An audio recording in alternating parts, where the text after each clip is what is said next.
नमस्कार, मैं हूं आशीष त्रिपाठी आपके साथ और अब वक्त हो चला है फटाफट अंदाज में खबरों पर नजर डालने को। लेकिन उससे पहले एक बड़ी खबर दिल्ली से एआईसीसी के बाहर कांग्रेसियों के धरने पर बैठने की खबर आ रही है। इंदौर ग्रामीण जिला अध्यक्ष की नियुक्ति का विरोध किया जा रहा है। विपिन वानखेड़े को पद से हटाए जाने की मांग कर रहे हैं। कई जिलों में कार्यकर्ताओं ने प्रदर्शन किया था और इस तरह से प्रदर्शन लगातार जारी है। इसी प्रदर्शन के बीच दिल्ली बुला लिया गया जिला अध्यक्षों को, जिससे कि उन्हें ट्रेनिंग दी जाए। सेशन उनके ट्रेनिंग के हों, लेकिन ये ट्रेनिंग किसे दीजिएगा? ट्रेनिंग लेने वाले कार्यकर्ता सड़कों पर बैठे हुए हैं। एक सवाल ये कि आखिर ये विरोध प्रदर्शन अब एआईसीसी के बाहर किस मकसद से किया जा रहा है? क्या पद से हटाया जाएगा? क्योंकि वो तो अध्यक्ष बनने के बाद दिल्ली जा चुके हैं। अब यहाँ किस चीज़ का विरोध हो रहा है? अगर देखा जाए तो सांप निकलने के बाद लाठी पीटने जैसी स्थिति यहाँ पर बन रही है। और अब क्या ये फैसले को रोल बैक किया जा सकेगा? क्या इस तरह की कोई भी आशंका या संभावना कहीं से कोई नज़र आती है? ये भी निश्चित रूप से एक गंभीर विषय है पार्टी के लिहाज से भी।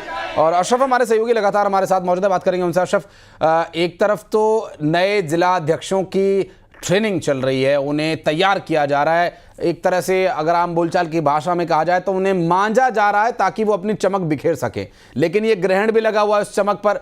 ऐसी नियुक्तियों का विरोध हो रहा है जिसको लेकर के लोगों में, खास करके कांग्रेस कार्यकर्ताओं में संतोष नहीं है कि ये व्यक्ति वो काम कर पाएंगे या नहीं।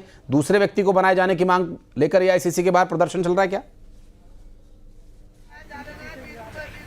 बिल्कुल, देखिए, ये जो प्रदर्शन है, विरोध का मामला है, ये लगातार जारी है। जब से मध्य प्रदेश में जिला अध्यक्षों की नियुक्ति हुई है तभी से विरोध के स्वर सामने आ रहे हैं, लगातार उठ रहे हैं। तमाम जो राज्य में हैं वो लगातार जिला अध्यक्ष अपनी बात रख रहे हैं, अपना विरोध का विरोध जाहिर कर रहे हैं। और ज्यादातर में आरोप यही लगाया जा रहा है कि निष्क्रिय हैं या बाहरी है।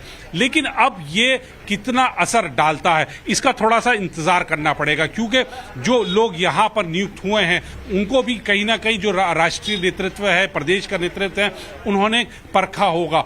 अब वो बीच में जाके जनता की जो उनकी भावना है, जो इनके नेतृत्व की कि जनता की आवाज उठाएं, उनकी बात रखें, वो कितना रख पाएंगे इसके लिए इंतजार करना पड़ेगा। क्योंकि कांग्रेस में जो गुटबाजी है वो हमेशा से जग जाहिर है, लगातार गुटबाजी होती है और उसका खमियाजा पार्टी को कहीं ना कहीं भुगतना पड़ता। अब जबकि यहाँ पर ट्रेनिंग दी जा रही है नवनियुक्त जिलाध्यक्षों को, और जो कार्यकर्ता हैं, जो पदाधिकारी है, या ये कहा जाए जो दावेदार थे कि हमें जिला अध्यक्ष बनना है और किसी कारण से वो नहीं बने, उनको कैसे साधेगा राष्ट्रीय नेतृत्व और जो राज्य का नेतृत्व है?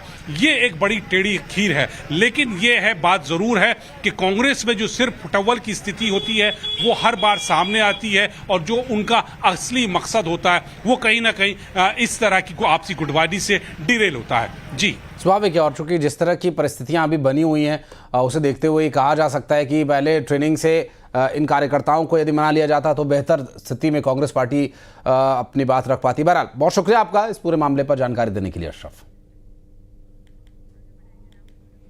और कांग्रेस नेता और लोकसभा में नेता प्रतिपक्ष राहुल गांधी की सुरक्षा में एक गंभीर चूक का मामला सामने आया। दरअसल पूर्णिया में एक रोड शो के दौरान एक शख्स अचानक सुरक्षा घेरा तोड़ करके राहुल गांधी के नजदीक पहुंच गया। और यह घटना पूर्णिया सिटी और कस्बा के बीच आयोजित रोड शो के कार्यक्रम के दौरान हुई। और एक शख्स जो राहुल गांधी की तरफ बढ़ चला था, अब देखिए काफी नजदीक वो शख्स आ गया था, राहुल गांधी से लगभग वो टकरा ही गया था। और राहुल गांधी की सुरक्षा में एक भारी चूक का ये पूरा मामला। घटना के तुरंत बाद जो कमांडोज वहां पर तैनात थे वो हरकत में आए और शख्स को पकड़ लिया गया। बताया जा रहा है कि राहुल गांधी को छूते ही युवक को सुरक्षा कर्मचारियों ने पकड़ लिया और वहां से बाहर निकाला उसे। और देखिए किस तरह से ये पूरा घटनाक्रम हुआ। राहुल गांधी बाइक पर हैं और उनके आसपास कई और लोग भी चल रहे हैं। हालांकि इस तरह कि पब्लिक रैली में किसी व्यक्ति का इतने नज़दीक आ जाना कोई बहुत बड़ी बात नहीं है, लेकिन राहुल गांधी की सुरक्षा का ये विषय है।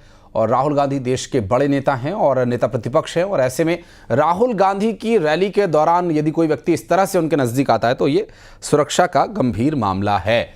और ये देखिए किस तरह से एक शख्स जो बिल्कुल राहुल गांधी के नज़दीक आ गया था और पूरी तरह से वो राहुल गांधी के लगभग गले पड़ ही गया था, और देखिए किस तरह से उसे धकेल कर बाहर और दूर किया गया। हालांकि और कई बाइक चालक भी उनके आसपास जरूर नजर आ रहे हैं। आगे बढ़ते हैं बुरहानपुर से खबर, जहां मूर्तिकार सम्राट मौर्य के कारखाने पर प्रशासन ने ताला लगा दिया और इसका विरोध शुरू हो गया। 300 से ज्यादा लोगों ने प्रशासन से कार्रवाई का विरोध किया था और थाने का घेराव किया था। दरअसल भगवान गणेश की प्रतिमा ले जा रही ट्रॉली पलट गई थी और इस घटना में एक व्यक्ति के दबने की वजह से उसकी मौत हो गई थी। लोगों का कहना यह है कि सड़क जर्जर होने की वजह से हादसा हुआ, लेकिन प्रशासन ने ऊंची प्रतिमा बनाने वाले पर ही कार्रवाई कर दी है। हम लालबाग थाने में आए भैया, हम कल रात से आए हुए। हमारी गणेश जी की मूर्ति यहाँ पर बुकिंग की हुई है। हमने 1 साल पहले बुकिंग किया है। हमारी मूर्ति 12 फुट की है, लेकिन यहाँ कल कुछ रात में घटना होने की वजह से प्रशासन ने उस पर रोक लगा दिया है कि अब कोई भी बड़ी मूर्ति यहाँ से बाहर नहीं निकलेंगी। यहाँ सभी लोग बाहर गाँव से आए, कोई खामगांव से, कोई नांदुरा से, कोई मलकापुर, कोई जलगा। हम वाशिम मंगरूल पीर के यहाँ पर आए हुए हैं, लेकिन ये मूर्ति देने को मना कर रहा है प्रशासन। यहाँ आने को भी तैयार नहीं है। और गणेश हमारे सहयोगी इस वक्त हमारे साथ मौजूद हैं। गणेश, क्या मांगे हैं लोगों की, किस बात का विरोध जता रहे हैं वो, और पुलिस ने क्या कुछ एक्शन लिया जिस बात का विरोध हो रहा है? गणेश उत्सव के पूर्व ही बुरहानपुर में विघ्नहर्ता गणपति बाप्पा पर संकट मंडराने लगा है और ये संकट सिर्फ सड़क पर गड्ढों की वजह से मंडराया है। आज महाराष्ट्र के 300 से ज्यादा लोगों ने लालबाग थाने के बाहर अपना विरोध दर्ज किया। दरअसल मामला यह है कि कल बीती रात खंडवा ले जा रही गणेश प्रतिमा सड़क के गड्ढों की वजह से खंडित हो गई। सड़क के गड्ढों पर प्रतिमा की जो ट्राली है उसका संतुलन बिगड़ गया, उसकी वजह से प्रतिमा खंडित हुई और उसी के नीचे दबने से खंडवा के एक युवक की मौत हो गई। जिला प्रशासन हरकत में आया, लेकिन जिला प्रशासन ने आज जो मूर्तिकार है सम्राट मौर्य, उसके कारखाने को जो है वो तालाबंदी कर दी, वहां ताला लगा दिया, जिसके बाद वहां पर सैकड़ों प्रतिमाएं जो है अब वो कारखाने में अटकी पड़ी है। महाराष्ट्र के लोग जो यहाँ से गणपति हर वर्ष लेके जाते हैं और उस वही गणपति जब वहां पर तालाबंदी के बाद अटके हुए हैं, तो वहां के महाराष्ट्र के लोग जो है यहाँ पर 24 घंटे से लगातार यहाँ पर परेशान हो रहे हैं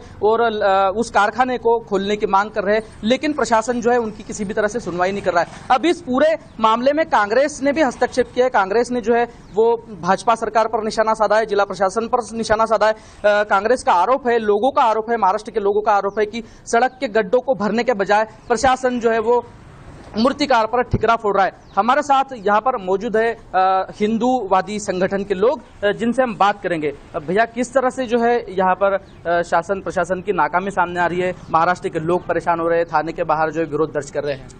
बुरहानपुर के खूनी गड्ढों के बीच में अभी हम उपस्थित हैं, जो आए दिन यहाँ पर युवाओं की जान ले रहे हैं। पॉपुलेशन सेंसस अगर बुरहानपुर का करा लिया जाए तो रोज यहाँ पे लोग कम हो रहे, रोज मर रहे हैं।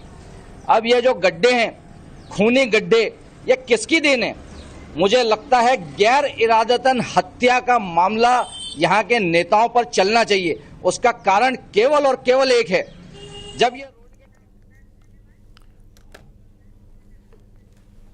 और अब बढ़ते आगे, दिखाते हैं आपको फटाफट अंदाज में 100 बड़ी खबरें।